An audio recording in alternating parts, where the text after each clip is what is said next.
So we're here this morning for an announcement. I stood right about here 16 years ago and made another announcement. That day, we were taking a look into the future. We stood in front of this building, and this building didn't look at all as it looks today.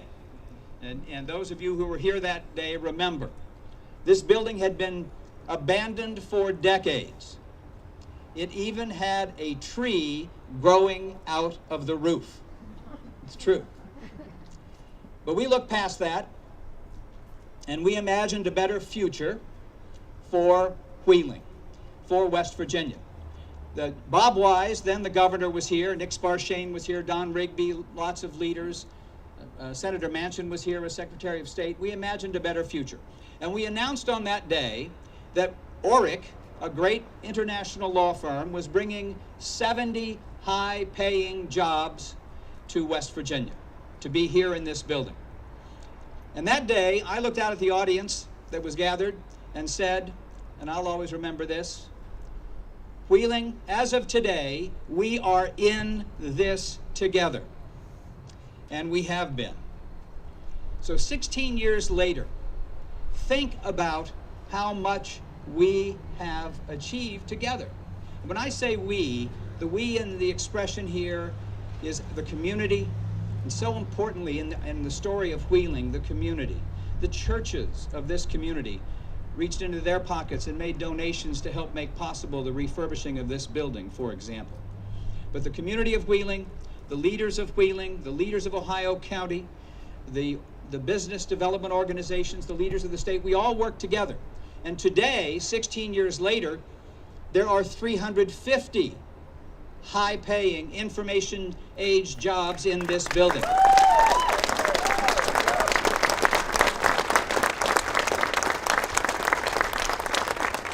But that's only part of the story. At the other end of Main Street, right, this street right here, at the other end of Main Street, Williams-Lee came to town. Now, we invited Williams-Lee to come to town because we knew they were better at some things than we ever could be. So they came to town and they set up shop, starting right here in this building, and then when they outgrew it, they moved to their own building in the old Stone and Thomas building. And at the other end of Main Street, they employ over 500 people doing modern, high-paying information age jobs.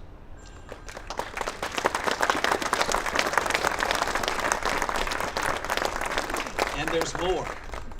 In between Williams-Lee and here, the health plan is moving to town. The health plan is moving from Ohio to West Virginia. They're building their own building. Everyone who lives here in Wheeling knows that. And when they are done and move in, there'll be more than 500 additional high-paying information age jobs on this very street, Main Street, in Wheeling, West Virginia.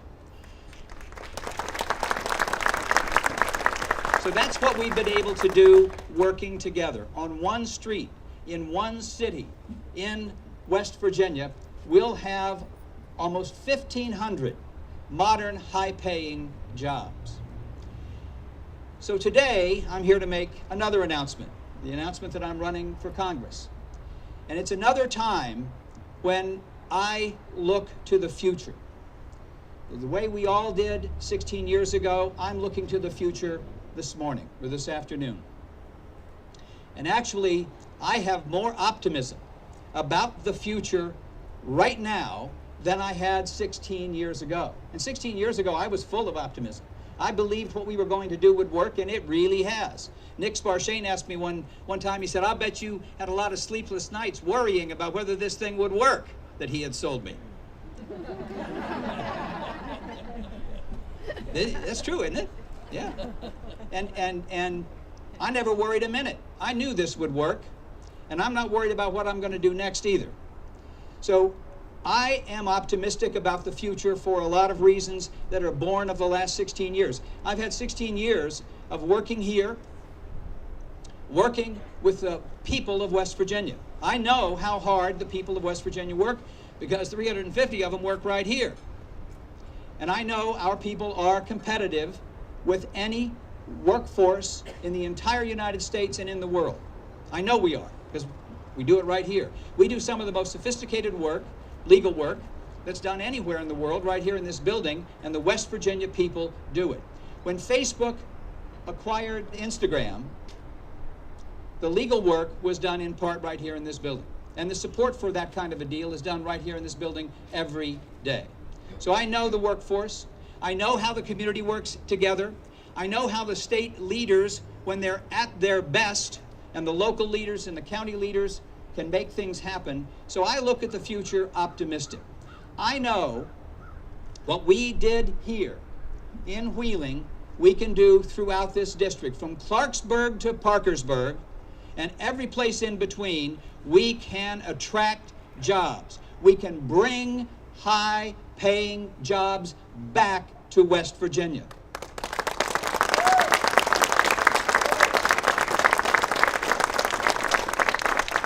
And this is a really important expression for us all to understand. There was a day when we had great high-paying jobs in this district and throughout our state. And then, as we all know, too many of those jobs have left us. And what we're going to do next is bring those jobs back. Maybe not the same jobs, but we're going to bring other high-paying jobs, jobs for the 21st century. So I stand here today full of optimism about our ability to bring new high-paying jobs to West Virginia. But I also stand here based on the 16 years that I have been home, knowing that we have challenges. We have serious challenges, and all of those challenges were reinforced as I talked to people throughout the district. It starts with the problem our people have making ends meet. Throughout West Virginia, people find it hard, and they are hard-working people, often working 2 jobs, both spouses, and still they find it hard to make ends meet. And we need to address that. It is a challenge that is fundamental to our state. It starts with having these other jobs, these new jobs come back to West Virginia. But it goes beyond that. We've got to make health care affordable for our people. We've got to reduce the tax burden on our hard-working middle class. And we have to work together effectively to address this crisis of opioids that challenges and touches every family in West Virginia. These are serious challenges. And the challenges are not just challenges in themselves, but they affect our future. Our young people, far too often, when they look at their careers, go somewhere else. Our young, often our best and our brightest, are leaving us. The ones who could be our future are leaving, and we need to address that. So it's these 2 things together that caused me today to tell you I'm ready to run for Congress. On the one hand, we have the resources it takes to do anything we want. We can build a much brighter future. On the other hand, we have these challenges, and if we don't address them, then we won't be able to realize that bright future. But let's just take the Congress of the United States. It's not working. It's mired in partisan bickering. It's focused on all sorts of things other than solving the challenges our people face. We deserve a better government. We deserve a harder working, more effective government than we have, and I'm ready to go to Washington to make that government work better.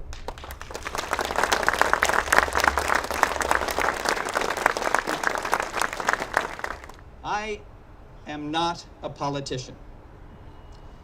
So that's a good thing. I am not a politician. So what am I? So I'm a family man. My family is here. My extended family and my wife and youngest daughter are here. And I have grandchildren. I have 4 children in total, 3 grandchildren. And I'm like you. I worry about the future. I think about the future. What matters to me as much as anything is what is the future like for my children and my grandchildren, like all of you do. And that is a big part of what motivates me and will guide me if you elect me to Congress. Second, I am a West Virginian. I grew up right here in the Northern Panhandle. I learned to read here. I formed my values here. And I didn't study engineering, and the foundation for my life happened right here in the northern panhandle of West Virginia. My parents were born and raised in Wetzel County, West Virginia. So were my grandparents and my great-grandparents. In fact, every generation of my family was born and raised in West Virginia, actually all in Wetzel County, West Virginia, as long as there has been a state of West Virginia.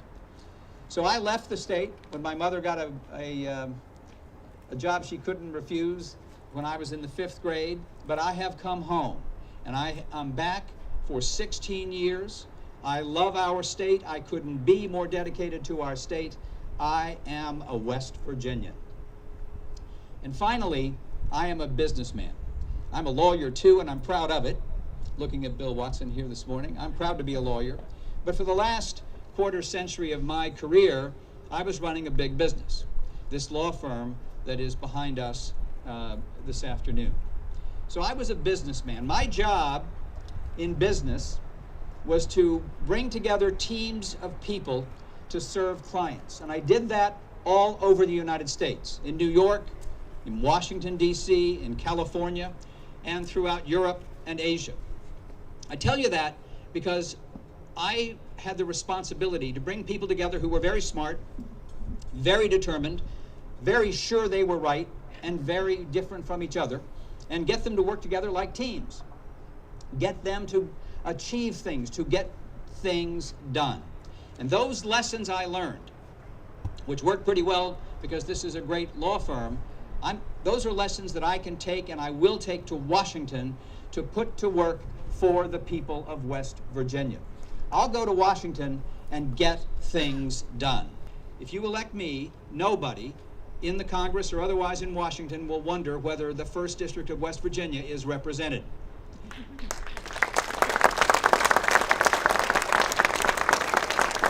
I will be out there in the Congress and in the halls of the agencies of the government of the United States fighting for you, fighting for the hard-working people of West Virginia as fiercely as I have ever fought for anyone in my life. And then the last thing I want to emphasize is that I'm going to listen to you. The job for which I am running is representative. That means I will act for you. And to be your representative, I need to know what you're thinking, what's on your mind. And so I will be accessible to you. Every chance I get, I'll be here in the district. We'll have town halls and other meetings where we get together and talk about the issues of the day. I'll be accessible to you by phone and by email and any other medium of electronic communication we invent between now and the time I'm done. I will be accessible to you, and I will listen to you. So today, I am offering the people of the 1st District a choice. If you are satisfied with the way things are, if this is all just working fine as far as you are concerned, then you can send the incumbent right on back to Washington. And you will have exactly tomorrow what you have today. Or you can choose something different. And I offer the people of this district something different. I offer someone who is not a politician. I offer someone who knows how to create jobs and how to attract jobs back to West Virginia. And you know I know that because we have done it. I offer you someone who knows how to solve problems and who will work as hard as he possibly can to solve your problems.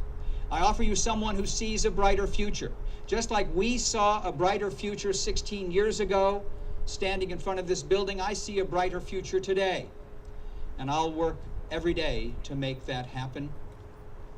I will listen to you. I believe in you. And I will work to solve the problems that you see as the problems. I'll work to solve your problems.